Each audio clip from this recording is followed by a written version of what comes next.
ان الحمد للہ نحمده ونستعینه ونستغفره ونعوذ باللہ من شرور انفسنا ومن سیئات اعمالنا من يهده اللہ فلا مضل له ومن يضلل فلا هادی له واشهد ان لا الہ الا اللہ وحدہ لا شریک له وَأَشْهَدُ أَنَّ مُحَمَّدًا عَبْدُهُ وَرَسُولُهُ اللهم صل على محمد وعلى آل محمد كما صليت على إبراهيم وعلى آل إبراهيم إنك حميد مجيد اللهم بارك على محمد وعلى آل محمد كما باركت على إبراهيم وعلى آل إبراهيم إنك حميد مجيد۔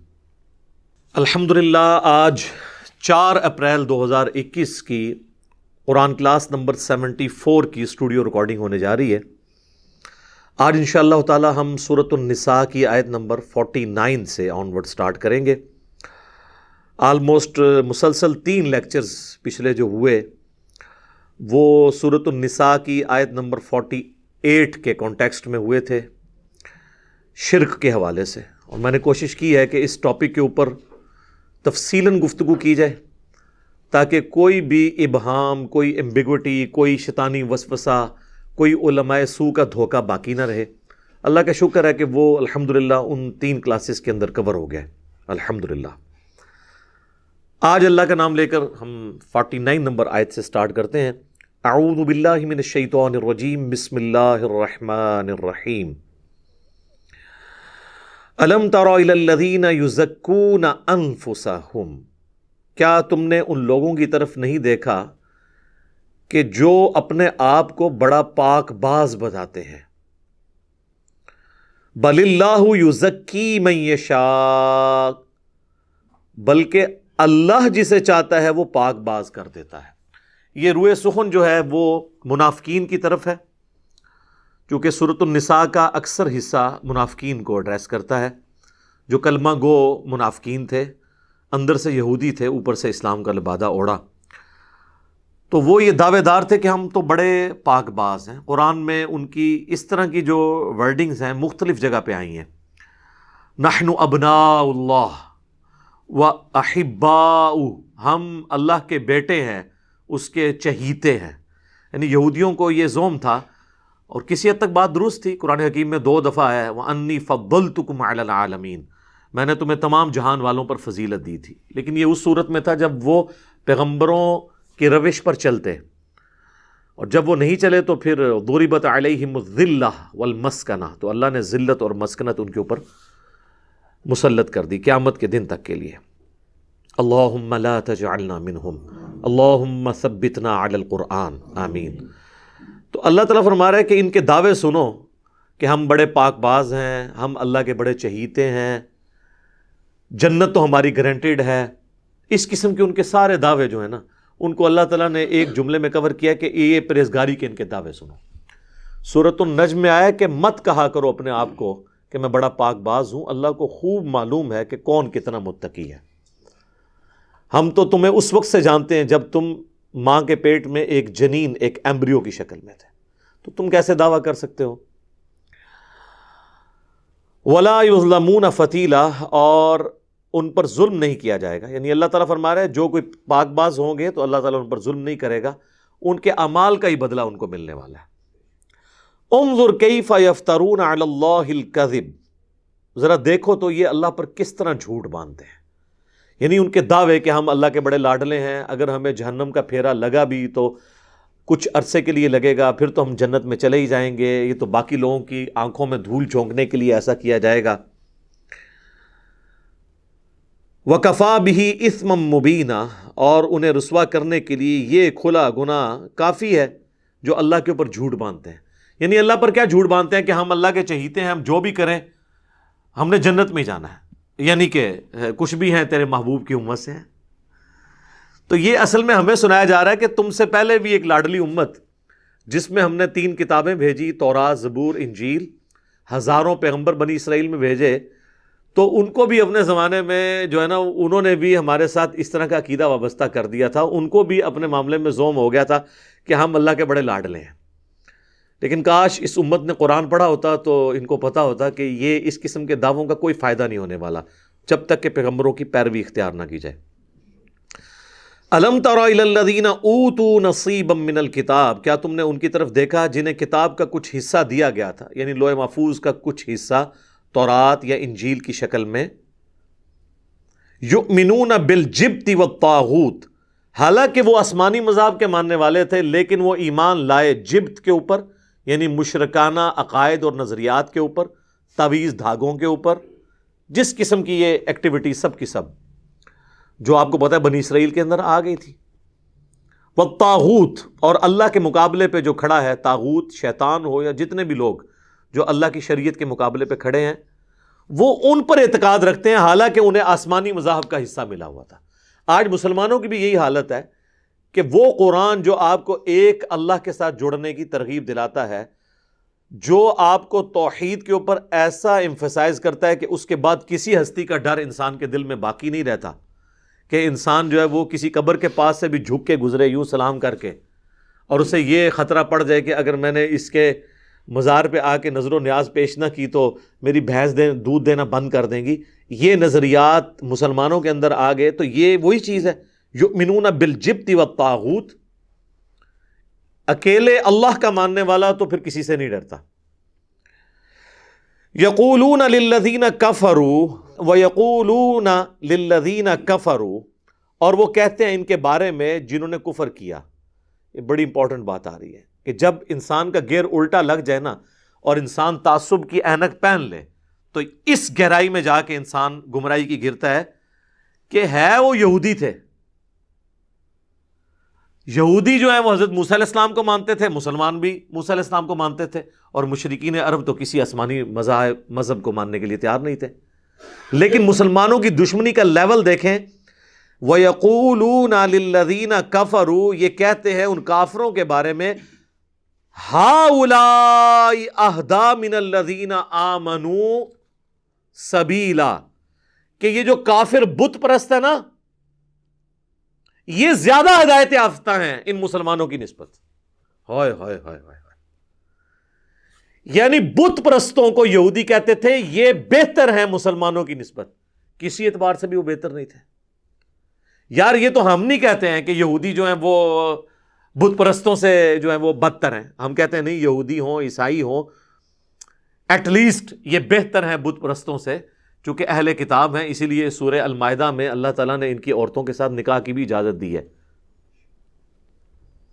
لیکن یہودیوں کا دشمنی کا لیول دیکھیں، وہ یہ کہتے تھے کہ یہ بت پرست بہتر ہیں مسلمانوں سے، کیونکہ جب آپ دشمنی پہ اترتے ہیں نا، پھر آپ یہ کمپیریزن چھوڑ دیتے ہیں، علمی گراؤنڈ چھوڑ کے آپ جذباتی طور پر اتر آتے ہیں۔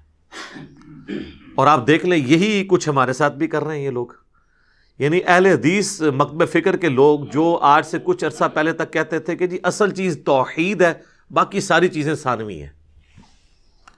ان سے پوچھیں جی بھئی علی بھائی کی توحید میں کوئی مسئلہ ہے؟ وہ قبروں سے مانگتے ہیں کیا؟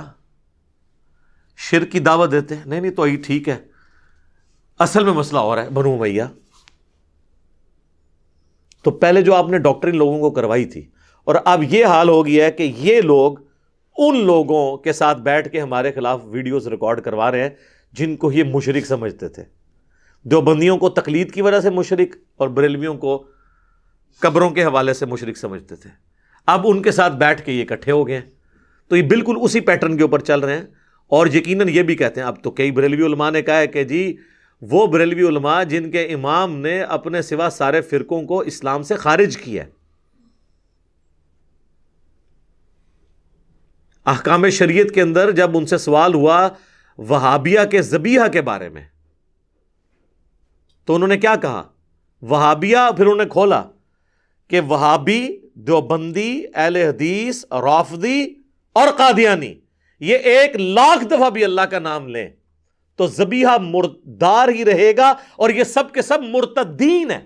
یہ بھی ساتھ لکھا ہوا ہے۔ مرتدین کیا مطلب؟ اسلام چھوڑ گئے ہیں، واجب القتل ہیں۔ البتہ یہود و نصارہ کا ذبیحہ حلال ہے،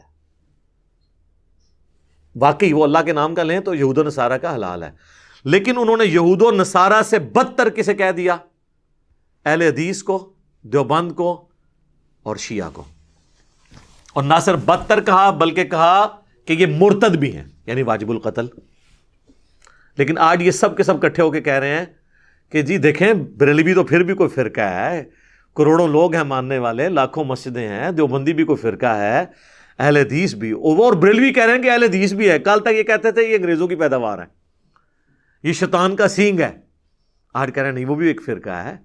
ایون شیعہ کی بھی بڑی خدمات ہے اسلام کے لیے، یہ بھی کہہ رہے ہیں ساتھ، حالانکہ رد الرافضہ میں اعلیٰ حضرت نے شیعہ کے اوپر کفر کے فتوے لگائے۔ لیکن کہہ رہے ہیں یہ فارغ ہے، وہ بندہ جو احمد بریلوی کو اعلیٰ حضرت کہتا ہے اور احترام سے نام لیتا ہے اور ان کی اچھی چیزوں کا دفاع کرتا ہے اور بری چیزوں میں گرفت کرتا ہے، وہ گیا گزرا ہے۔ اور جو ان کو کیٹاگوریکلی شیطانی لشکر مانتے ہیں المہند میں، وہ کہتے ہیں ان کی خدمات ہیں۔ اور المہند پارٹی جن کو اسلام سے نکال کے گئے ہیں اعلیٰ حضرت حسام الارمین میں، وہ کہتے ہیں جی بریلویوں کی بڑی خدمات ہیں، اور وہ ان کے بزرگوں کا نام بڑے احترام سے لیتے ہیں اور کہتے ہیں بڑے انہوں نے اسلام کے لیے خدمات کی ہیں۔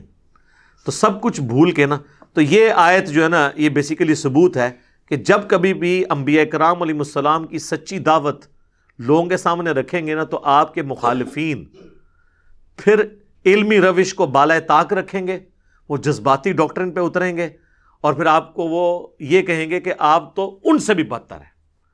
حالانکہ میرا خیال ہے کہ ہمارا یہ پلیٹ فارم واحد پلیٹ فارم ہے کہ جو تمام مکاتب فکر کی اچھی چیزوں کو انڈورس کرتا ہے، تو ہونا تو چاہیے یہ ہمیں باقی سب سے بہتر سمجھیں۔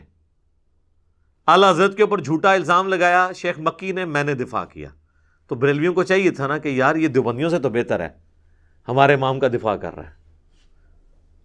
جنید جمشید کے اوپر برا وقت آیا، بریلویوں نے کیا ان پہ ظلم کیے، میں نے ان کا دفاع کیا، تو اس وقت دیوبندیوں کو تو چاہیے تھا وہ کہتے کہ یار چلو یہ بریلویوں سے بہتر ہے۔ اہل حدیث پہ جب کبھی برا وقت آتا ہے تو میں کتاب و سنت کی روشنی میں آ کے ان کا دفاع کرتا ہوں، تو ان کو تو چاہیے تھا یہ کہتے ان سے بہتر ہے۔ شیعہ کے اوپر جب کبھی تحریف قرآن کا الزام لگا، میں نے ہمیشہ دفاع کیا، نہیں وہ اسی قرآن کے ماننے والے ہیں، تو ان کو تو چاہیے تھا وہ کہتے یار یہ ان سے تو بہتر ہے، لیکن نہیں۔ حالانکہ آپس میں ایک دوسرے کی کوئی صحیح بات بھی صحیح کہنے کے لیے تیار نہیں ہے۔ تو یہ ہم کسی کے سامنے رونا نہیں رو رہے، یہ آپ کو صرف ایجوکیٹ کر رہے ہیں کہ اپنی آنکھیں کھولیں کہ قرآن پرانا نہیں ہوا۔ یہ نبی علیہ السلام کے جانثار صحابہ اور اہل بیت کے ساتھ بھی یہی ہوتا تھا۔ یہودی کہتے تھے کہ یہ جو کافر بت پرست ہے نا مسلمانوں سے تو یہ بہتر ہے۔ تو اب آپ دیکھ لیں کہ یہ کس کی روحانی اولاد ہیں، چلے شیطانی اولاد نہیں ہم کہتے، روحانی اولاد ہیں انہی لوگوں کی کہ جنہوں نے ہمارے بڑوں کو، ساڈے وڈیاں نو، انہاں دے وڈیاں نے جو کچھ کیا سی وہی کچھ سانو کہہ رہے ہیں۔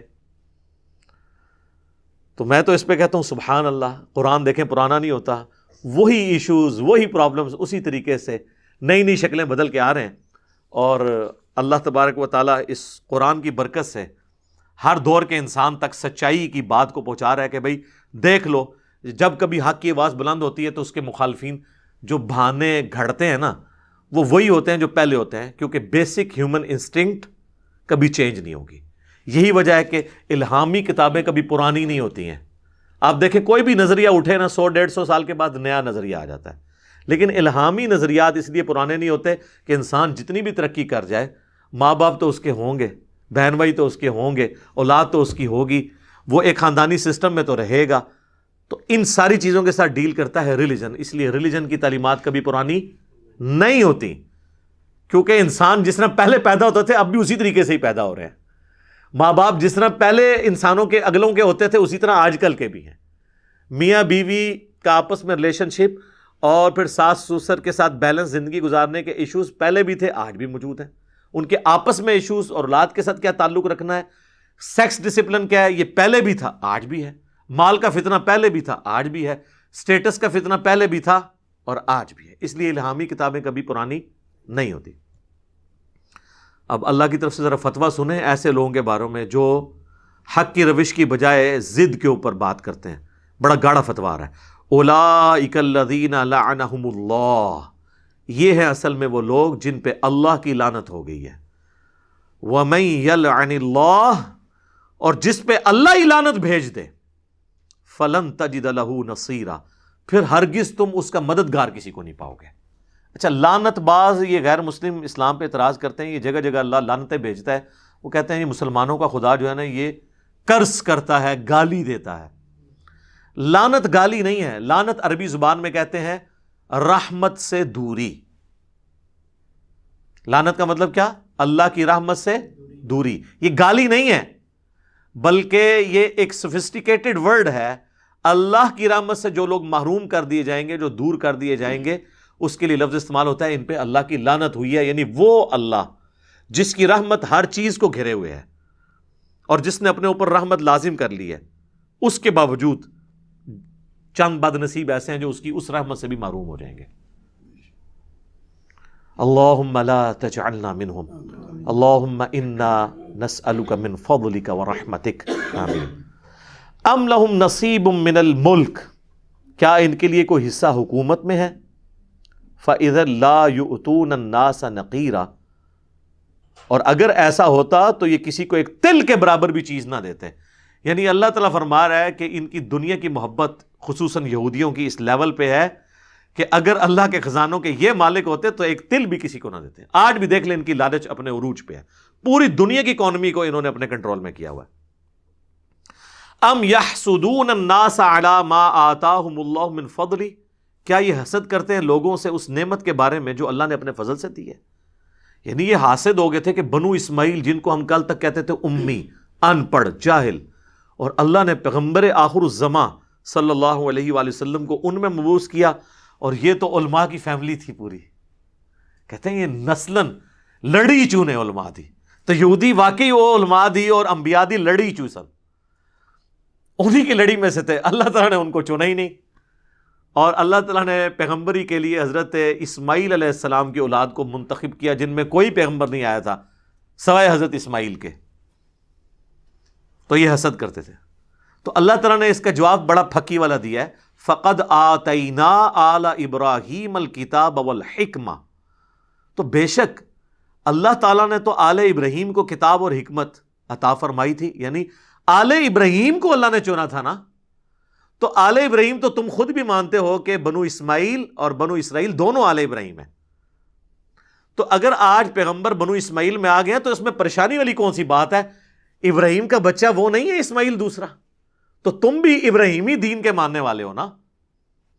آج بھی آپ تورات کا ذرا پہلا چیپٹر کھولیں نا، پیدائش، جو انجیل مقدس ملتی ہے انارکلی اردو بازار لاہور کی، وہ فری بھی، اس کا PDF بھی رکھا ہے، پیدائش والا چیپٹر پڑھیں تو وہاں پہ وہ پورا واقعہ لکھا ہے جو حضرت اسماعیل علیہ السلام کی والدہ ہاجر کو، ہاجرہ لفظ غلط ہے، یہ ہاجر لفظ ہے، مکہ شریف میں حضرت ابراہیم علیہ السلام چھوڑ گئے تھے اور وہاں اسماعیل کی پیدائش ہوئی، تو یہ تو تورات میں لکھا ہوا ہے کہ حضرت ابراہیم علیہ السلام کے 2 بیٹے تھے، اسماعیل اور اسحاق، اور اسحاق کا لقب تھا اسرائیل جس کا مطلب ہے اللہ کا بندہ، اور ان کے پھر 12 بیٹے تھے۔ بنی اسرائیل کے سارے انبیاء اس میں سے ہوئے، لیکن ایک پیغمبر یعنی ہمارے محبوب صلی اللہ علیہ وآلہ وسلم کو اللہ نے بنو اسماعیل میں کیا، لیکن ہے تو ابراہیمی تھے نا۔ ہم اپنے دین کو کیا کہتے ہیں؟ دین ابراہیمی۔ ہم جب قربانی کرتے ہیں بڑی عید پہ تو کیا کہتے ہیں؟ سنت ابراہیمی۔ ہم سنت محمدی تو نہیں اسے کہتے، سنت ابراہیمی کہتے ہیں۔ ہمارا دین دین ابراہیمی ہے۔ قل اننی ہدانی ربی الی صراط مستقیم دینا قیما ملت ابراہیم حنیفا وما کان من المشرکین۔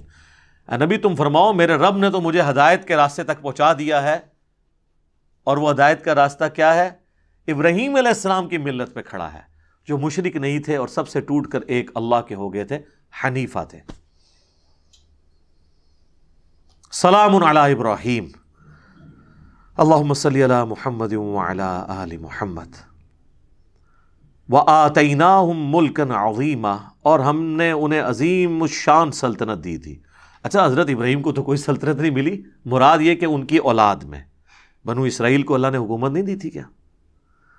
جن میں حضرت سلیمان علیہ السلام جیسے اتنے بڑے پیغمبر جن کی اتنی بڑی حکومت تھی، حضرت داؤد علیہ السلام، تو وہ آل ابراہیم ہی تھے۔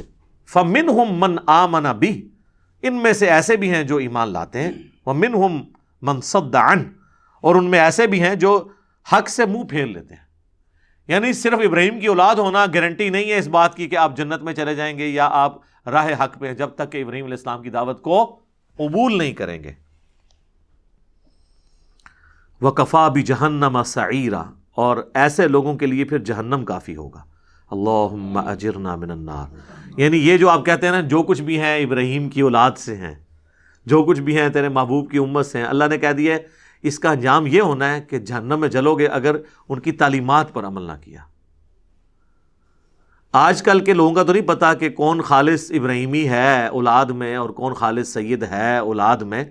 یہ تو خالص لوگ تھے نا جن کو اللہ بھی مان رہا ہے کہ ہاں تم ابراہیم کی اولاد ہو، اور حضور علیہ السلام کے مبارک زمانے میں اور اللہ ان کو بھی کہہ رہا ہے کہ اگرچہ تم ابراہیم کی اولاد میں سے ہو لیکن جہنم میں جاؤ گے کیونکہ تم نے ابراہیم کی تعلیمات پر عمل نہیں کیا۔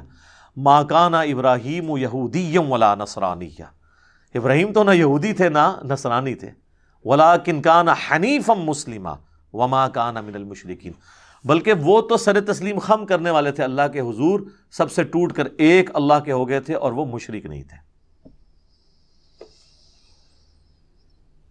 ان الذین کفروا بآیاتنا، بے شک وہ لوگ جنہوں نے ہماری آیات کے ساتھ کفر کیا، سوف نصلیہم نارا، ان قریب ہم انہیں ڈالیں گے جہنم میں، کلما نضجت جلودہم بدلناہم جلودا غیرہا، جب کبھی بھی ان کی کھالیں جو ہیں وہ جل جائیں گی تو ہم ان کی کھالیں ختم کر کے ان کو نئی کھالیں دے دیں گے، لیذوقوا العذاب، تاکہ وہ عذاب کا مزہ چکھتے رہیں۔ اللہم لا تجعلنا منہم، یعنی یہ کتنا غصے کا اظہار ہے اللہ کی طرف سے کہ جب دوزخ میں انہیں جلایا جائے گا اور ان کی کھال جب پگھل جائے گی نا تو ہم انہیں نئی کھال دیں گے تاکہ دوبارہ سے اس تکلیف سے وہ بار بار گزریں۔ تو اللہ کو بوڑھی نانی اماں نہیں ہے بھائی، اللہ کے احساسات وہ نہیں ہیں جو انسان ہے کہ جو مغلوب ہو جاتے ہیں احساسات سے۔ کتنے سخت لیول کی گفتگو ہو رہی ہے۔ اللہ ماں سے بڑھ کر محبت کرنے والا ان لوگوں کے لیے جو تابع فرمان ہے، مجرمین کے لیے یہ ہے کہ کھال اتر جائے گی نئی کھال دوں گا تاکہ پھر دوبارہ سے پھر زیرو سے کام سٹارٹ ہو جائے۔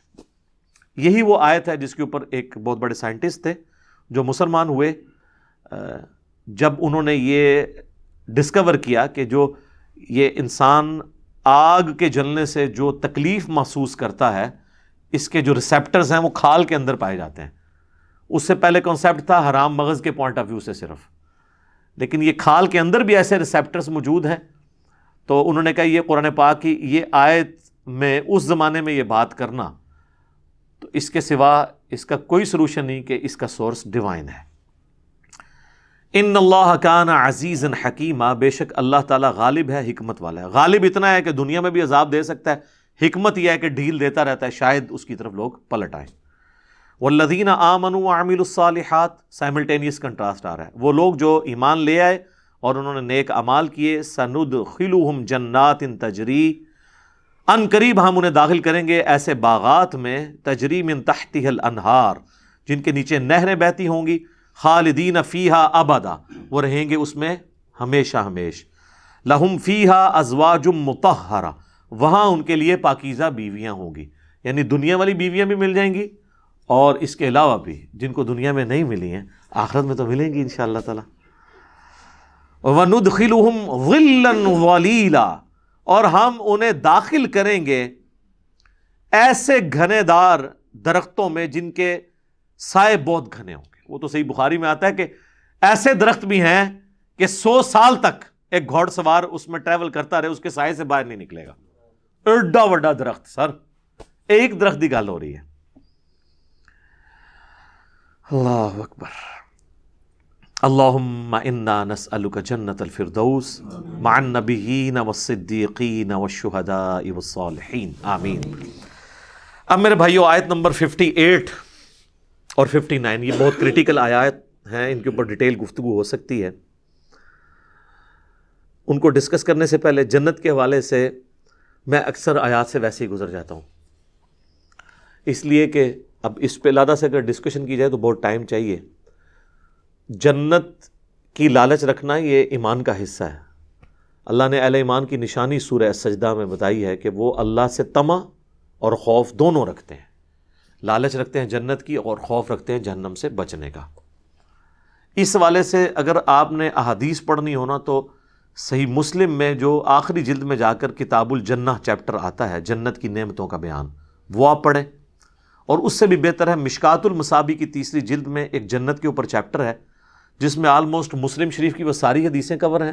اس کے علاوہ بھی بخاری، ترمذی، ابو داؤد سے بھی جنت کی صفات کیا ہیں، وہ ساری نعمتیں. اور خصوصاً جتنے کنوارے ہیں نا، ان سے میں ریکویسٹ کروں گا اگر ان کی شادی نہیں ہو رہی تو وہ پڑھیں اور آخرت کی تیاری کریں. یہاں سے تو کئی کنوارے مر بھی گئے ہیں جوانی کے اندر بھی، لیکن آخرت میں کہیں نہ رہ جائیں. یہاں کسی کو عورت مل بھی جائے تو ویسے جنہوں نے ملی ہے نا اتنے سوکھے نہیں ہوتی زندگی، شادی تو پہلے ہی اچھی لگ رہی ہوتی ہے، لیکن آخرت کی جو آپ کی کامیابی ہے نا وہ آپ سے کوئی نہیں چھین سکتا. اور وہاں کی جو عورتیں ہیں نا سر، وہ آپ کو تنگ نہیں کریں گی، اس لیے ان کی نیت کریں.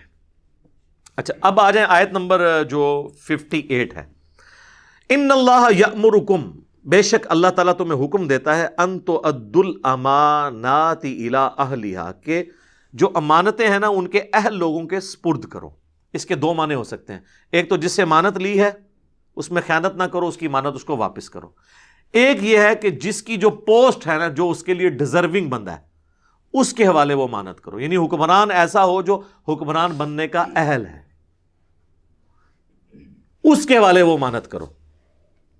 ایک بندہ پیشے کے اعتبار سے سائنٹسٹ یا انجینئر ہے ہی نہیں ہے اور آپ اسے وفاقی وزیر بنا دیں سائنس اور ٹیکنالوجی کا، تو یہ غلط ہے.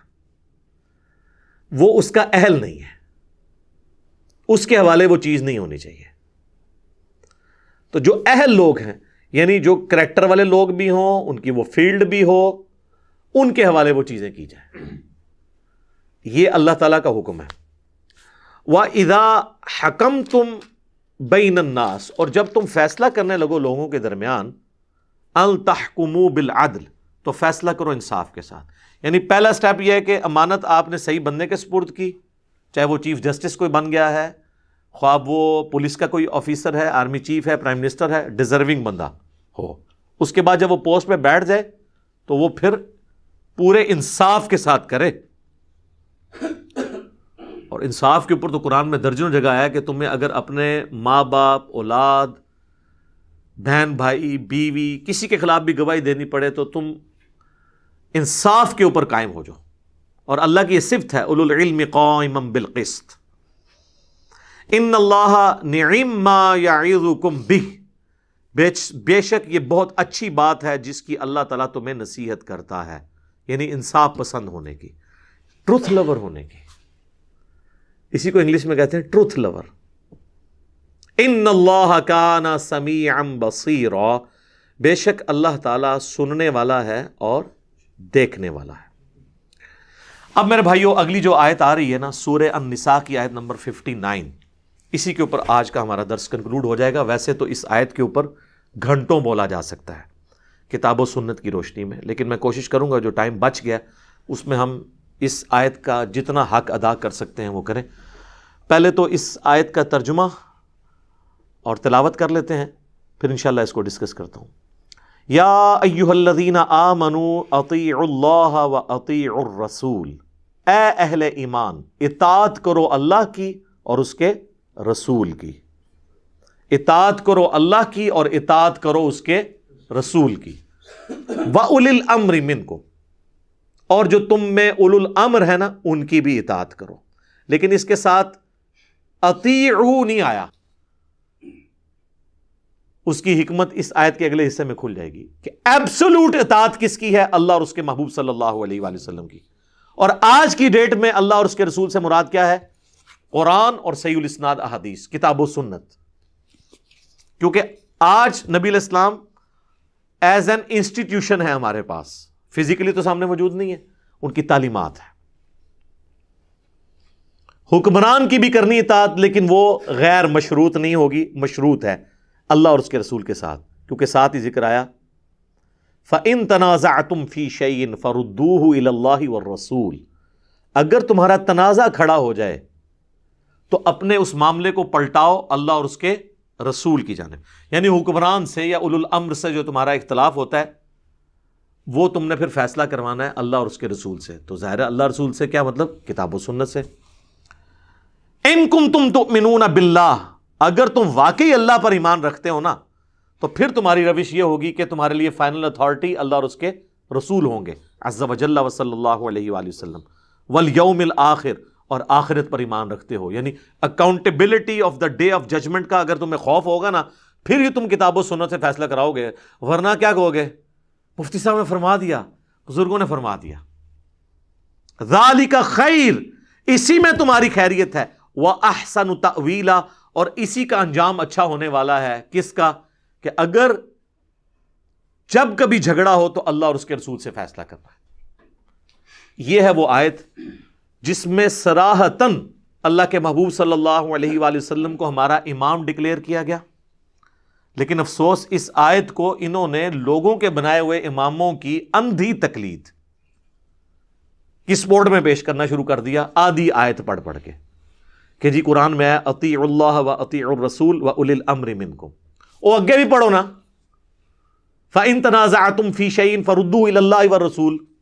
اچھا، اس آیت کے اوپر تو گھنٹوں بولا جا سکتا ہے، میں چند ایک باتیں اس حوالے سے کچھ ڈسکس کر لیتا ہوں اطاعت کے حوالے سے، کہ کانسیپٹ اسلام میں کیا ہے اور کس لیول تک احتیاط ہے کہ آپ نے فائنل اتھارٹی ماننا ہے اللہ اور اس کے محبوب علیہ السلام کو صلی اللہ علیہ وآلہ وسلم، اور اجتہاد اگر کسی نے کسی مسئلے میں کیا اور وہ کتاب و سنت سے ٹکرایا تو وہ ریجیکٹڈ ہوگا۔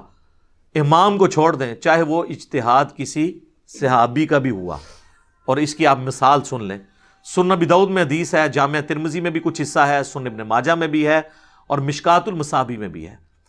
ایک صحابی تھے سیدنا قیس، وہ نبی علیہ السلام کی خدمت میں حاضر ہوئے اور سیدھا آ کے انہوں نے سجدہ کیا۔ نبی علیہ السلام نے کہا سر اٹھا کیا کر رہا ہے؟ ان کا یا رسول اللہ میں ہیرا نامی شہر میں گیا تھا کوفے کے پاس، وہاں لوگ اپنے سردار کو سجدہ کرتے ہیں، تو آپ تو اللہ کے رسول ہیں، آپ تو زیادہ حق رکھتے ہیں کہ ہم آپ کو سجدہ کریں، یعنی قیاس کیا انہوں نے، اس واقعے کو اس پہ قیاس کر کے اجتہاد کیا۔ نبی علیہ السلام نے فرمایا کہ جب میں فوت ہو جاؤں گا اور تم میری قبر سے گزرو گے، کیا میری قبر پہ بھی سجدہ کرو گے؟ کہا نہیں یا رسول اللہ۔ تو فرمایا پھر مجھے سجدہ کیوں کر رہے ہو؟ اگر میں سجدہ جائز سمجھتا تو بیویوں سے کہتا کہ اپنے خامدوں کو سجدہ کریں اس حق کے سبب جو اللہ نے ان کو دیا ہے ان پہ۔ تو یہاں پہ ایک صحابی کا اجتہاد بھی نبی علیہ السلام نے ریجیکٹ کر دیا، کیونکہ کتاب و سنت کے خلاف تھا۔ وہ ٹھیک ہے کہ ترتیب یہی ہے، منہج اہل سنت کا یہی ہے جو سنن نسائی میں موجود ہے اور المصنف ابن ابی شیبہ میں تفصیل کے ساتھ ہے، کہ قاضی شریح جو چیف جسٹس تھے کوفہ کے، ان کو خط لکھا سیدنا عمر نے، اور اس خط میں لکھا کہ دیکھو جب کبھی کوئی مسئلہ پیش ہو تو سب سے پہلے کتاب اللہ میں اسے تلاش کرنا، اگر کتاب اللہ میں نہ پاؤ تو پھر سنت رسول میں اسے دیکھنا صلی اللہ علیہ وآلہ وسلم، اس میں بھی نہ پاؤ تو پھر امت کا اجماع دیکھنا کیا ہے، اور اس میں بھی نہ پاؤ تو پھر اجتہاد کر لینا، لیکن اگر نہ کرو تو تمہارے حق میں بہتر ہے، خام خواہ فرضی مسئلے بنا کے اجتہاد نہ کرنا شروع کر دینا۔ یہی ترتیب ہے، کتاب اللہ، سنت، اجماع اور اجتہاد۔ اور یہ اکثر مسئلے جو آپ کو اجتہاد کے اوپر لے کے جا کے یہ بتا رہے ہوتے ہیں وہ اجتہادی مسئلے نہیں ہوتے ہیں، وہ اجماع امت سے ہوتے ہیں۔ مثلا بھینس حلال ہے کہ حرام، وہ کہتے ہیں امام حنیفہ نے بتایا تھا، تو امام حنیفہ سے جو پہلے کے 150 سال کے مسلمان تھے وہ بھینس کو حرام سمجھتے تھے کیا؟ نہیں، بھینس تو اجماع امت سے حلال ہے، اس کے اوپر میری پوری ویڈیو آپ دیکھ لیں۔ تو یہ اکثر مسئلے جو کہتے ہیں اجتہادن نہیں ہوتے، وہ اجماعی مسئلے ہیں، جو المستدرک للحاکم میں حدیث ہے، المعجم الکبیر طبرانی کے اندر موجود ہے۔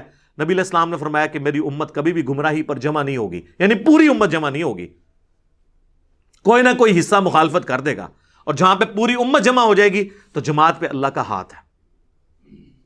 تو یہ اجماع کی حجیت کے اوپر یہ حدیث دلیل ہے، اور اس کو سپورٹو سورہ نساء کی آیت نمبر 115 بھی ہے کہ جو سبیل المؤمنین ہے اس کا راستہ اختیار کرنا ہے، مومنین کے راستے کا، اور جو اس سے ہٹے گا پھر اللہ تعالیٰ اس کا رخ اسی طرف موڑ دے گا جس گمراہی کی طرف وہ جائے گا۔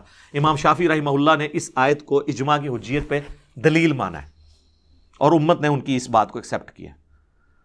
تو آپ دیکھ لیں نبی علیہ السلام نے اس اجتہاد کو ریجیکٹ کر دیا سجدے والے کو، اور یہ ایسی تربیت تھی کہ پھر ٹرانسفر ہوئی آگے۔ بخاری اور مسلم دونوں میں حدیث ہے، مولا علی رضی اللہ تعالیٰ عنہ علیہ السلام روایت کرتے ہیں کہ نبی علیہ السلام نے قافلہ روانہ کیا اور اس میں امیر بنایا ایک انصاری صحابی کو۔ ان کو اپنے ساتھیوں پہ راستے میں غصہ آیا، اور غصہ اتنا زیادہ آیا کہ انہوں نے کہا کہ لکڑیوں کا ایک الاؤ جلاؤ بہت بڑا، اور کہا کہ میں تمہیں حکم دیتا ہوں کیونکہ میری اطاعت رسول اللہ کی اطاعت ہے اور رسول اللہ کی اطاعت اللہ کی اطاعت ہے، کیونکہ بخاری مسلم میں حدیث ہے۔ جس نے میری اطاعت کی، جس نے میرے بنائے ہوئے امیر کی اطاعت کی اس نے میری اطاعت کی، جس نے میری اطاعت کی اس نے اللہ کی اطاعت کی، جس نے میرے بنائے ہوئے کسی امیر کی نافرمانی کی اس نے میری نافرمانی کی، جس نے میری نافرمانی کی اس نے اللہ کی نافرمانی کی۔ تو اب میں تمہیں حکم دیتا ہوں، اس انصاری صحابی نے کہا، کہ تم سب کے سب آگ میں کود جاؤ۔ تو ان صحابہ نے کہا ہم نے تو آگ سے بچنے کے لیے رسول اللہ کا دامن پکڑا تھا صلی اللہ علیہ وآلہ وسلم، تو ہمیں پھر اسی آگ میں پھینک رہا ہے، ہم تیرا حکم نہیں مانیں گے۔ انہوں نے نہیں کہا کہ جی آپ تو صحابہ اکرام کی اطاعت نہیں کرتے ہیں، ڈائریکٹ صحابی آپ کو ایک مسئلہ بتا رہا ہے، یہ نہیں کہا انہوں نے۔ اور جب واپس آئے نبی علیہ السلام کو شکایت کی، اس حدیث میں الفاظ ہیں کہ پھر تھوڑی دیر بعد جب آگ ٹھنڈی ہوئی تو صحابی کا غصہ بھی ٹھنڈا ہو گیا۔ حضور کے پاس شکایت آئی تو آپ صلی اللہ علیہ وآلہ وسلم نے فرمایا کہ اگر تم اس آگ میں کودتے تو جا کے سیدھے جہنم کی آگ میں نکلتے، کیونکہ وہ صحابی تمہیں غلط طرف لے کے چل رہا تھا۔ اس لیے یہ لے کے بزرگوں کو اور مفتیوں کو اور اماموں کو لے کے بیٹھے ہوئے، ہم اماموں کی کوئی توہین نہیں کرتے، اماموں کی یہ تعلیمات ہی نہیں ہے کہ وہ اس قسم کی چیزیں بتائیں۔ شاہ ولی اللہ دہلوی نے حجت اللہ البالغہ میں سارے اماموں کے، خصوصاً 4 بڑے جو امام ہیں، امام حنیفہ، امام مالک، شافعی، احمد بن حنبل رحمہم اللہ اجمعین ورضی اللہ عنہم اجمعین وعلیہم السلام اجمعین کے اقوال نقل کیے ہیں کہ وہ کہتے ہیں کتاب و سنت کو حجت مانو۔ آج کی ڈیٹ میں اگر ہم کرسچینٹی کو کنڈیم کرتے ہیں تو عیسیٰ ابن مریم کی ہم توہین نہیں کرتے، انہوں نے کہیں نہیں کہا کہ آپ اس قسم کے عقیدے رکھو، تو اماموں کی کہیں تعلیمات یہ نہیں تھی۔ صحابہ کرام دیکھیں کس طرح اس چیز کو لیتے تھے اور پھر وہ امپلیمنٹ کرتے تھے۔ ایک اور حدیث سنیں، صحیح مسلم میں حدیث ہے کہ نبی علیہ السلام نے فرمایا کہ سونے کے بدلے سونا، چاندی کے بدلے چاندی، گندم کے بدلے گندم، جو کے بدلے جو، کشمش کے بدلے کشمش، ان کا کاروبار صرف دست بدست اور ہم وزن ہو سکتا ہے، اس کے علاوہ ہوگا تو یہ سود ہے اور حرام ہے۔ اس حدیث کے کانٹیکسٹ میں آتا ہے کہ ایک سفر میں سیدنا عبادہ ابن صامت رضی اللہ تعالیٰ عنہ حضرت معاویہ کے ساتھ رضی اللہ تعالیٰ عنہ شریک تھے، یہ صحیح مسلم شریف ہے، مولانا شریف نہیں ہے۔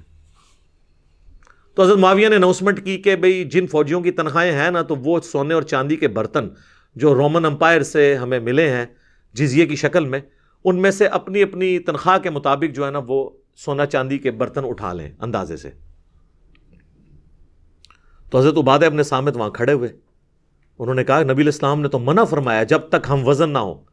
اب ایک بندے کی تنخواہ 10 دینار ہے اور وہ برتن اندازے سے 12 دینار کا اٹھا لے تو وہ سود لے رہا ہوگا، تو یہ اس طریقے سے نہ کرو تم۔ اور جب انہوں نے وہاں خطبہ دیا تو وہ سارے فوجی جو ہیں وہ برتن اٹھانے سے باز آ گئے کہ یہ تو ہم حرام کام کر رہے ہیں، یہ سودی کام ہے۔ تو اس پہ حضرت معاویہ کو غصہ آیا، انہوں نے وہاں خطبہ دیا کہ یہ لوگ آ کے یہاں پہ ہم سے حدیثیں بیان کرتے ہیں، حالانکہ ہم بھی رسول اللہ کے ساتھ رہے ہیں، ہم نے تو کبھی کوئی ایسی حدیث نہیں سنی۔ حالانکہ حضرت معاویہ رضی اللہ تعالیٰ عنہ تو فتح مکہ پہ مسلمان ہوئے تھے، صحیح مسلم میں موجود ہے۔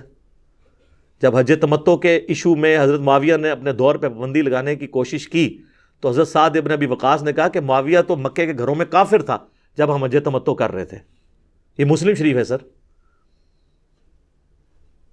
تو جو شخص فتح مکہ پہ مسلمان ہوا ہے اس کے پاس دین کا نالج زیادہ ہوگا یا عبادہ ابن صامت جو شروع کے مسلمانوں میں سے تھے ان کے پاس زیادہ ہوگا؟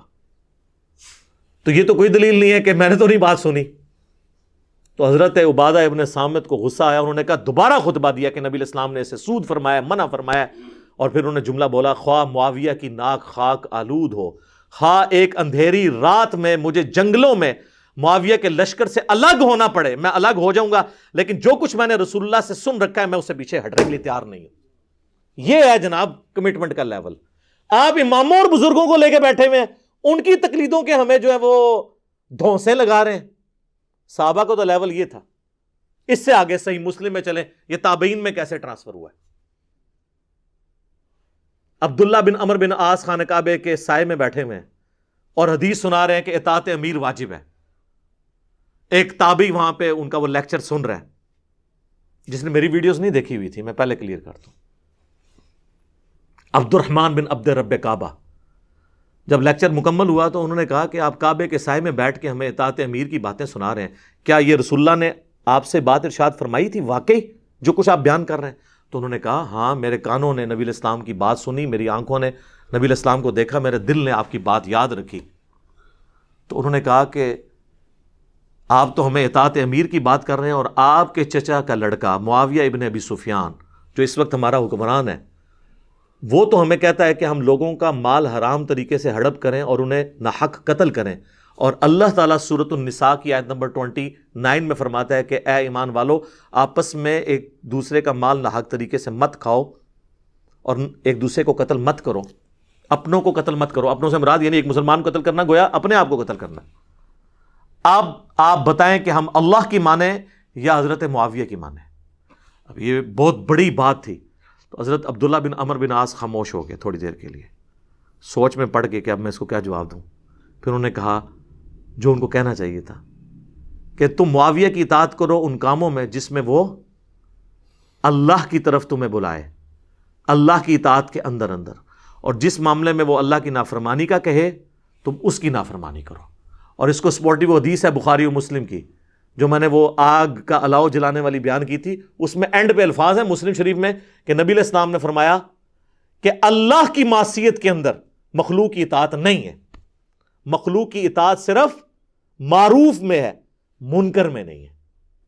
اور یہاں پہ بھی انہوں نے وہی بات کی حضرت عبداللہ بن عمر بن عاص نے کہ معاویہ کی اطاعت کرو اللہ کی اطاعت کے اندر، جہاں وہ تمہیں اللہ کے خلاف چلائیں ان کا حکم مت مانو۔ اب مجھے بتائیں، یہ اس طرح کی کئی حدیثیں میں بیان کر سکتا ہوں، پھر آپ مجھے بتائیں یہ تقلید کا یہ ڈرامہ رچا کے بیٹھے ہوئے ہیں، یہ کہاں پہ فٹ بیٹھتا ہے؟ ایک اور حدیث ہے جی صحیح بخاری اور صحیح مسلم میں، متفق علیہ حدیث ہے، اور مزے کی بات ہے یہ ایک بنو امیہ کے خدمت گزار نے بیان کی ہے، مروان بن حکم نے، اور بیان کس سے کر رہا ہے؟ امام زین العابدین سے، سیدنا علی بن حسین بن علی سے۔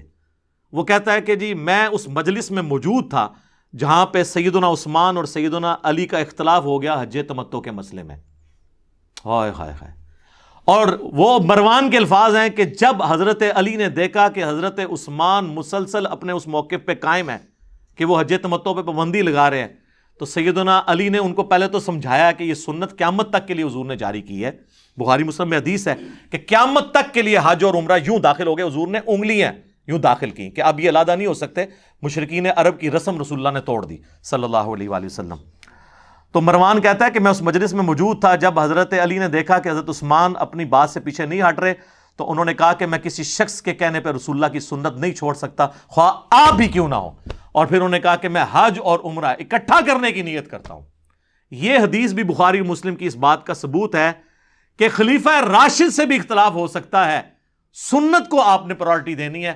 حج تمتع کا عمل سیدنا علی نے جاری فرمایا اس حوالے سے، اور اس کو سپورٹی وہ حدیث بھی ہے جو جامعہ ترمذی میں ہے، جب اہل شام میں سے ایک شخص آ کے بنو امیہ پارٹی کا پوچھتا ہے، پہلے آ کے وہ سوال پوچھتا ہے عبداللہ بن عمر سے کہ حج تمتع سنت ہے کہ جائز ہے یا ناجائز؟ انہوں نے کہا جائز، ناجائز یہ تو سنت ہے۔ تو ان کا آپ کے والد تو اسے منع کرتے تھے، تو انہوں نے سیدھا جواب دیا کہ بھلا بتاؤ اگر کسی کام کو نبی علیہ السلام جاری فرمائے اور میرے والد اس سے روکیں تو میرے والد کی بات مانی جائے گی یا اللہ کے نبی کی؟ اس نے کہا اللہ کے نبی۔ تو انہوں نے کہا پھر نبی علیہ السلام نے حج تمتع کیا ہے، اس کو سنت کے طور پہ جاری کیا ہے۔ تو یہ الحمدللہ واقعات، اس طرح کے درجنوں واقعات ہیں، لیکن یہ وہ لوگ جانتے ہیں ان واقعات کو جو احادیث پڑھتے ہیں، جو درس نظامی کے 8 سال میں 7 سال تک بزرگ بابوں کی فقہ پڑھتے رہتے ہیں، ان کو بیچاروں کو کیا پتا کہ کتاب و سنت کے اندر کیا موجود ہے۔ تو ہم تو صرف عرض ہی کر سکتے ہیں۔ ایک اور حدیث سنیں، بخاری مسلم دونوں میں حدیث ہے، حضرت حسان بن ثابت مسجد میں اشعار پڑھ رہے تھے، نعتیہ، حضرت عمر وہاں سے گزرے، خلیفۃ المسلمین ہیں، انہوں نے یوں کر کے دیکھا، انہوں نے کہا، حسان نے کہا اے عمر اس طرح نہ مجھے دیکھ، تجھ سے بہتر شخصیت مسجد میں بیٹھی ہوتی تھی، میں انہیں بھی اشعار سناتا تھا، نعتیہ۔ تو حضرت عمر نے بھی آگے سے نہیں کہا کہ میری اطاعت تو واجب ہے، علیکم بسنتی وسنت الخلفاء الراشدین المہدیین، نہیں، ان کو پتا تھا فَإِن تَنَازَعْتُمْ فِي شَيْءٍ فَرُدُّوهُ إِلَى اللَّهِ وَالرَّسُولِ، خواہ خلیفہ راشد ہی کیوں نہ ہو۔ انہوں نے کہا گواہ پیش کرو، ان کا یہ ابو ہریرہ بیٹھے ہیں۔ تو حضرت ابو ہریرہ نے کہا اے امیر المومنین، واقعی نبی صلی اللہ علیہ وآلہ وسلم حضرت حسان سے نعت سنتے تھے، اور وہ نعتی اشعار مسلم شریف میں اوپر تلے کئی احادیث میں موجود ہیں، بلکہ بخاری مسلم میں حدیث ہے اور اس میں بھی وہ الفاظ موجود ہیں۔ حضرت ابو ہریرہ کہتے ہیں کہ حضرت حسان کے لیے تو حضور نے دعا کی تھی، اے اللہ روح قدس کے ذریعے ان کی مدد فرما، جس طرح عیسیٰ ابن مریم کی مدد کی تھی تو نے، تو ان کے لیے تو دعا ہے۔ تو حضرت عمر وہاں سے خاموش ہو کے چلے گئے۔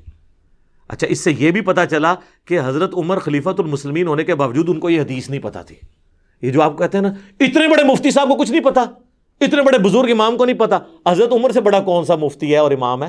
حضرت عمر کو بھی نہیں پتا تھا کہ نعت سننا سنت ہے نا، یہ بھی گل وچوں نکلتی ہے. ہاں جی. اور اس قسم کے کئی ایک واقعات ہیں، بخاری مسلم دونوں میں حدیث ہے. حضرت ابو ہریرہ جو سب سے زیادہ حدیثوں کے راوی ہیں، وہ نبی اسلام کی وفات کے بعد 30 سال تک یہ فتویٰ دیتے تھے کہ جو جنوبی ہے جب تک غسل نہ اتار لے روزہ نہیں رکھ سکتا. اما عائشہ تک جب بات پہنچی تو اما عائشہ نے کہا کہ خدا ابو ہریرہ پر رحم کرے، نبی الاسلام جنبی ہوتے تھے احتلام کی وجہ سے نہیں، یعنی انہوں نے شرم کے مارے کہا کہ اپنی بیویوں کی صحبت کی وجہ سے، مراد یہ کہ ان کو یہ پتہ بھی ہوتا تھا کہ میں جنبی ہوں، اس کے باوجود وہ ختم سحری کے بعد غسل اتار لیا کرتے تھے، فجر کا وقت داخل ہونے کے بعد. حالانکہ یہ تو بندہ پلان بھی کر سکتا ہے کہ یار میرے پہ غسل فرض ہے، میں چلو رات کو ہی کر کے سو جاؤں. تو حضرت عائشہ نے اس کے لیے کیا لفظ استعمال کیا؟ بغیر احتلام کے جب جنوبی ہوتے تھے تو بھی ایسے کر لیتے تھے. جب حضرت ابو ہریرہ تک بات پہنچی تو انہوں نے کہا یہ میرا ذاتی فتویٰ تھا، مجھے اس حدیث کا نہیں پتا تھا، تو میں اب رجوع کرتا ہوں. تو اگر حضرت ابو ہریرہ جو سب سے زیادہ حدیثوں کے راوی ہیں ان تک حدیث نہیں پہنچی ہوئی ہے، تو امام حنیفہ، امام شافعی، امام احمد بن حنبل، امام مالک کے نام کے اوپر آپ لوگ ان کو بدنام کرنے کے لیے آپ نے ایک تقلید کے نام کے اوپر ایک مصیبت کھڑی کر دی. میرا ایک مسئلہ نمبر 197 ہے اماموں کی گستاخی کا فتویٰ، میرے پہ انہوں نے لگایا تھا، میں نے اس میں کئی ایک مثالیں اور پیش کی ہیں. اور آپ کو یہ بھی کہتے ہوئے نظر آئیں گے کہ جی وہ سعودیہ والے ہمارے حنبلی بھائی ہیں. یہ جو آیت میں نے پڑھی نا فَإِن تَنَازَعْتُمْ فِي شَيْءٍ فَرُدُّوهُ إِلَى اللَّهِ وَالرَّسُولِ، سورہ نساء آیت نمبر 59، اس کے کانٹیکسٹ میں سعودیہ والے جو مفت قرآن دیتے ہیں نا، جس کی پروف ریڈنگ ان کے علماء نے بھی کی ہوئی ہے، شروع میں انہوں نے اسے انڈورس کیا ہے، پہلے وہ تفسیر عثمانی دیتے تھے، اس میں کافی شرکیہ باتیں تھیں، پھر انہوں نے بین کر دی. صلاح الدین یوسف صاحب کا آسن البیان دیتے ہیں جو دارالاسلام والوں سے انہوں نے رائٹس لیے ہیں، اس میں لکھا ہوا ہے کہ دور حاضر میں اماموں کی تقلید نے امت کے شرازے کو بکھیرا ہی ہے بجائے اس کو اکٹھا کرنے کے، اور انہوں نے اپنی طرف سے ایک تیسری اطاعت بھی مسلمانوں پہ واجب کر دی ہے، تقلید شخصی. وہ تو تقلید شخصی کو غلط کہتے ہیں. اور مفتی اعظم سعودیہ شیخ عبدالعزیز بن عبداللہ بن باز، ان سے کسی نے کہا آپ حنبلی ہیں؟ انہوں نے کہا میں حنبلی نہیں ہوں، میں کتاب و سنت کے مطابق فتوے دیتا ہوں. اور یہ سارے لے کے بیٹھے ہوئے حنبلی. وہ حنبلی اپنی نسبت کی وجہ سے کہتے ہیں کہ ہم احمد بن حنبل کے سکول آف تھاٹ پہ ہیں، اور احمد بن حنبل کا سکول آف تھاٹ یہ تھا کہ جب بھی آپ کو صحیح حدیث مل جائے نا وہی آپ نے مذہب اختیار کرنا ہے، آپ نے یہ نہیں کہنا کہ میں نے کچھ فرما دیا تھا. اس حساب سے تو ہم بھی حنبلی ہیں جی، اگر اس کا نام حنفی حنبلی ہونا ہے.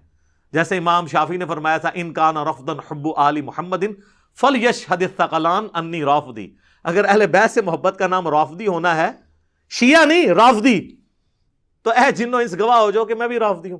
ان معنوں میں تو آپ کچھ بھی کہہ سکتے ہیں. اور انہوں نے حرمین میں 400 سال تک ایٹ لیسٹ 4 مصلے ڈال کے رکھے. 1517 سے لے کر 1917 تک آلموسٹ یہ سلطنت عثمانیہ رہی ہے. پھر 1925 میں جب یہ ٹوٹی تو سعودی حکومت نے یہ پہلے تو 4 مصلے اٹھوائے، لیکن ان کی بلڈنگیں نہیں توڑوائیں، وہ 1955 میں توڑوائی ہیں. اسی لیے اس کی کلرڈ تصویریں ہمارے پاس موجود ہیں ان 4 مصلوں کی. آپ ذرا امیجن کریں کہ ایک حرم کے اندر ایک اللہ، ایک رسول، ایک قرآن کے ماننے والے 4 جماعتیں اللہ تعالیٰ کراتے تھے، اور دوسری طرف کہتے ہیں یہ ہمارے سارے بھائی ہیں، ہم آپس میں بھائی ہو تو امام تو چلو اس طرح کر لو کہ فجر صرف حنفی پڑھا لیں، سارے ان کے پیچھے پڑھ لیں، ظہر شافی پڑھا لیں، پھر تو بھائی. چاروں اپنی اپنی جماعت کراتے تھے. اور اس زمانے میں انہوں نے کنکلوڈ کر لیا تھا جی امت کا اجماع ہو گیا ہے. شیعہ کو تو کوئی مسئلہ نہیں دیا ہوا تھا، تو اجماع کہاں سے ہو گیا؟ اور اجماع ایسا ٹوٹا کہ امت نے اٹھا کے پرے پھینکا ہے. ان کی تھے اجماع 100 سال ہو گئے تو اجماع ٹوٹ گیا. اجماع ٹوٹتا نہیں ہے کیونکہ جماعت پہ اللہ کا ہاتھ ہے، اللہ کا ہاتھ تو نہیں ٹوٹ سکتا. یہ جعلی اجماع سی. اور میں تو پریڈکٹ کیتا کہ آندہ اجماع ہونا ہی نہیں، کیونکہ حنفی بھی 2 ہونے ہیں. ہاں، حنفی بریلوی اور حنفی دیوبندی. وہ الموند والے کہیں گے ایک شیطانی لشکر ہے جو ہم پہ حملہ آور ہوا ہے، اور اسام الارمین والے کیا کہیں گے کہ یہ الموند والے کیا ہے جی، یہ گستاخ ہیں، ان کے کفر میں شک کرنے والا بھی کافر ہے، یہ سب کے سب مرتد ہیں، نعوذ باللہ من ذالک. تو یہ اب یہ اجماع دوبارہ ہونے کا نہیں ہے. لہٰذا یہ تقلید کے اوپر مناظرے کرنا، خام خواہ کی بحثیں کرنا. اور آپ کو پتہ ہے پچھلے دنوں بھی ایک مناظرہ ہوا ہے، کافی وہ فیمس ہوا ہے. ایک اہل حدیث مولانا ہے صدیق رضا صاحب، اور ایک دیوبندی مولانا ہے طارق مسعود صاحب. وہ ویڈیو منظر عام پہ آ گئی ہے تو آپ کو پتہ چل گیا ہے کہ ان کی میٹھی میٹھی لینگویج کیا ہے. اس میں انہوں نے آپ دیکھیں وہ آیت پیش کر رہے ہیں سورہ بنی اسرائیل کی آیت نمبر 36 جو 9th کمانڈ ہے وَلَا تَقْفُ مَا لَيْسَ لَكَ بِهِ عِلْمٌ إِنَّ السَّمْعَ وَالْبَصَرَ وَالْفُؤَادَ كُلُّ أُولَٰئِكَ كَانَ عَنْهُ مَسْئُولًا. انسان کسی چیز کی پیروی نہ کر جب تک تجھے اس کے بارے میں ڈیفینیٹ علم نہ آئے. بے شک کان، آنکھ اور عقل، دل ہو یا دماغ کوئی بھی چیز، اس کے بارے میں تم سے پوچھا جائے گا. اس کی تفسیر وہ اہل حدیث عالم پیش کر رہے ہیں کہ تمام مفسرین انکلوڈنگ آپ کے مفسرین بھی وہ کہہ رہے ہیں کہ بغیر دلیل کے بات کو پیروی نہیں کرنی، اور بغیر دلیل کے پیروی کرنے کا نام ہی تقلید ہے. بغیر دلیل کے بات ماننا، مفتی سے جا کے مسئلہ پوچھنا، یہ تقلید نہیں ہوتا. ہاں اس وقت تقلید بن جائے گا جب اختلاف آئے، ایک مفتی کچھ اور بات کر رہا ہے دوسرا، اور آپ کہیں گے چونکہ میں بچپن سے اس محلے میں پیدا ہوں لہذا میں نے اس مفتی کی بات ماننی، وہ ہو جائے گی تقلید. پھر آپ دلائل پہ دیکھیں گے تو ہوا کیا جی، اس نے کہہ دیا جی بھاڑ میں گئے مفسرین. دیکھ لیں یہ ان کی زبان ہے. اور پھر ہمارا ذکر خیر تو ویسے ہی اس میں آ جاتا ہے. اس مناظرے میں انہوں نے میرا بھی ذکر کر دیا کہ اگر آپ قرآن و سنت کی بات کریں گے پھر تو غامدی صاحب اور انجینئر صاحب بھی قرآن و سنت کی بات کر دیں. پہلی بات ہے مجھے غامدی صاحب کے ساتھ کمپیئر نہ کریں، یہ جان بوجھ کے کرتے ہیں مجھے بدنام کرنے کے لیے.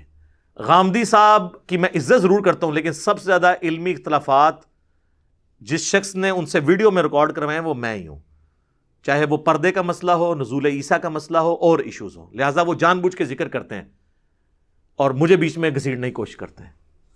تو خام خواہ اس میں، اور آپ نے ان کی لینگویج اور گفتگو سے اندازہ لگا لیا. اور پھر بار بار اس میں وہ کہہ رہے ہیں کہ جی دیکھیں صحابہ کرام سے جب کوئی مسئلہ جا کے پوچھتا تھا تابعی تو وہ دلیل نہیں مانگتا تھا.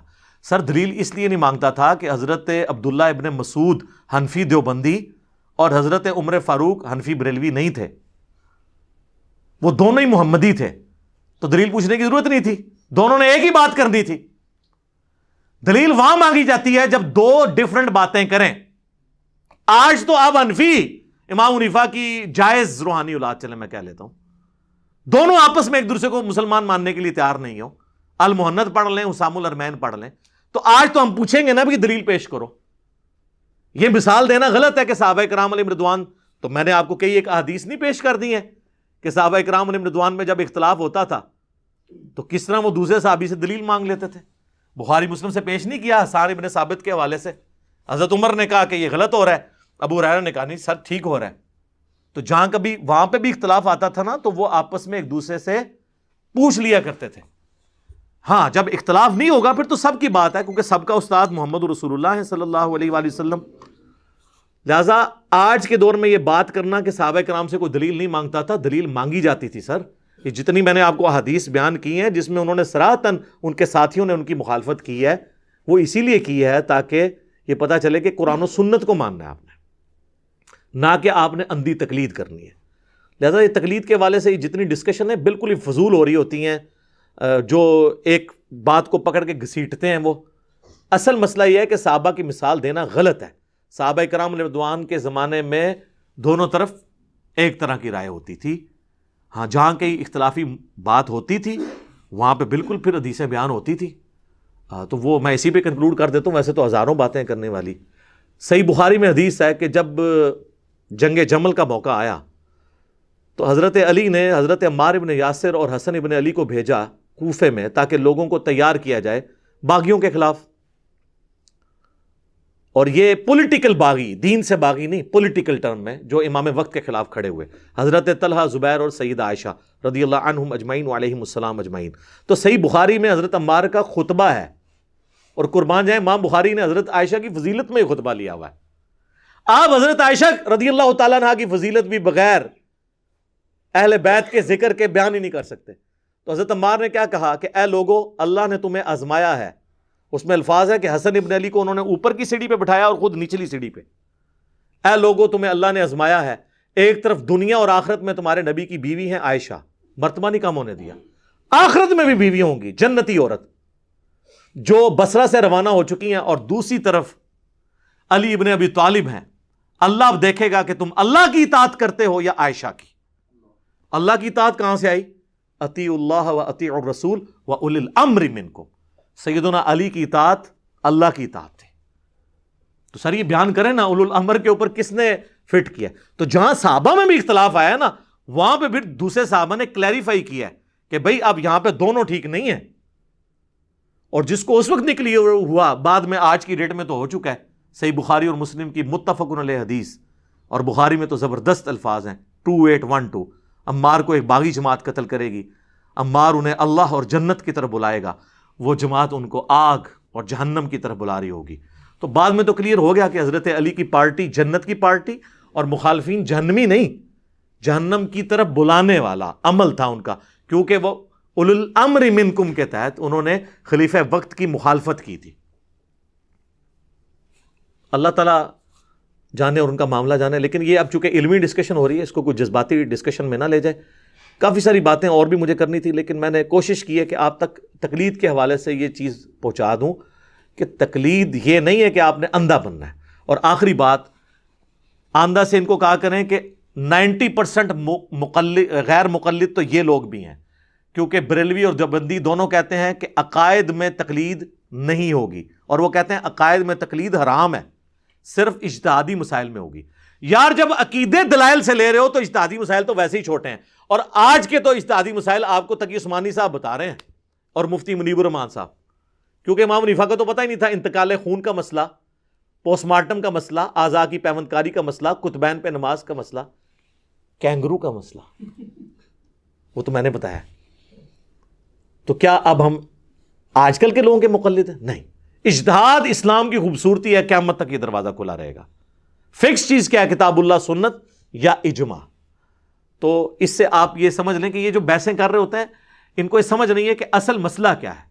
جب عقیدوں میں آپ نہیں تقلید کر رہے ہیں تو اجتہادی مسائل تو چھوٹی چیز ہے، خدا کے لیے اس کے اوپر آپ لوگوں کے ساتھ نہ لڑا کریں۔ اور پھر ایسے ایسے واقعات سناتے ہیں، وہ کہتے ہیں جی پھر یہ کیا ہوا، ایک بندے کا خون نکلیا اور وہ اس وقت وہ شافی بن کے وضو بچا لے، اور پھر بیوی کو ہاتھ لگ جائے تو پھر حنفی بن کے، اور بھائی دونوں کیس میں محمدی بنے۔ بخاری مسلم میں حدیث ہے، اما عائشہ کہتی ہیں کہ حجرہ تنگ تھا، نبی علیہ السلام نوافل رات کے پڑھ رہے ہوتے تھے، میں سامنے لیٹی ہوتی تھی، سجدے میں جب جانے لگتے تھے میرے پاؤں کو ٹو دیتے تھے، میں پاؤں سمیٹ لیتی تھی۔ اس حدیث سے رزلٹ نکلا کہ عورت کو ہاتھ لگانے سے وضو نہیں ٹوٹتا۔ اور ابو داؤد میں حدیث ہے کہ ایک صحابی کو نبی علیہ السلام نے پیرے پر مقرر کیا، ہائے ہائے ہائے، انہوں نے قرآن کی سورت شروع کی اور کافروں نے تیر چلانے شروع کیے، اور وہ پڑھتے رہے یہاں تک کہ انہوں نے سورت مکمل کی، کافی زخمی ہو گئے، تیر لگے اتنے زیادہ، پورے کپڑے خون آلود ہو گئے۔ تو نبی علیہ السلام تک بعد میں بات پہنچی، دوسرے صاحب نے کہا آپ نے ہمیں جگا لینا تھا، اور نماز مختصر، انہوں نے کہا میں نے سورت شروع کی تھی، میں نے سوچا اس کو مکمل ہی کروں۔ ٹھیک ہے، تو یہ فضائل اعمال میں واقعہ لکھا ہے شیخ زکریا کاندلوی نے، اور اس سے انہوں نے نماز کی کمٹمنٹ صحابہ کی بتائی ہے۔ پھر انہیں فکر پڑ گئی اس میں تو خون نکلنے سے وضو بھی نہیں ٹوٹ رہا، فوراً اپنی فقہ حنفی کی فکر پڑ گئی، تو انہوں نے کہا کہ خون نکلنے سے جو وضو ٹوٹنے کا مسئلہ ہے نا، اس میں امام شافعی کے نزدیک وضو نہیں ٹوٹتا، ہو سکتا ہے کہ وہ صحابی بھی اسی مذہب پر ہوں۔ ہاں جی، جب ہم یہ بات کرتے ہیں نا، وہ کہتے ہیں جی وہ اصل میں مذہب دونوں کا ایک کا مطلب یہ نہیں کہ انہوں نے صحابی کو شافعی کہا ہے، ہمیں بھی پتہ ہے، ہم خام خانی مذاق اڑائیں گے، لیکن ہم کہتے ہیں آپ کی مت کیسی ماری جاتی ہے کہ آپ ذکر اس طرح کر رہے ہو کہ ایک عام بندے کو کیا میسج آ رہا ہے کہ وہ صحابی بھی اسی مذہب پہ ہوں۔ کہنا چاہیے تھا کہ شافعی بھی اسی مذہب پر تھے۔ اس جملے کو اگر آپ سیدھا کر دینا تو آپ کا مذاق اڑانا چھوڑ دیں گے۔ لوگ کہتے ہیں جی آپ مذاق اڑا رہے ہیں، مذاق اس لیے اڑاتے ہیں کہ آپ نے اس کو لے کے چلے۔ تو جو لوگ صحابہ کرام کو شافعی مذہب بتا دیں، سر دونوں کیس میں آپ حنفی اور شافعی سے بلند ہو کر محمدی بنے۔ ٹھیک ہے جی، عورت کو ہاتھ لگانے کے مسئلے میں وضو نہ ٹوٹنے کا ایشو میں امام حنیفہ کا موقف درست ہے، اور خون نکلنے سے وضو نہ ٹوٹنے کے مسئلے میں امام شافعی کا موقف درست ہے۔ لہذا موجے ماریں، کہتے ہیں مرضی کا دین لیں گے، مرضی کا دین نہیں، اللہ کے نبی کا دین جو آسمانوں سے نازل ہوا ہے۔ اور ہم آپ سے ریکویسٹ کرتے ہیں کہ مرنے سے پہلے اے مسلمان کر لے اس پہ غور، کتابوں کا خدا اور ہے، بابوں کا خدا اور، یعنی جن کا تعارف کتابوں سے ہوا وہ اللہ اور ہے، اور جو آپ کو بابے تعارف کرواتے ہیں نا، وہ آسمانی مذہب جو ہے اس میں وہ والا تعارف نہیں ہے اللہ کا۔ ٹھیک ہے، تو بس یہی عرض کرنا تھا. اللہ تعالیٰ سے دعا ہے جو حق بات میں نے کہی اللہ تعالیٰ ہمارے دلوں میں راسخ فرمائے.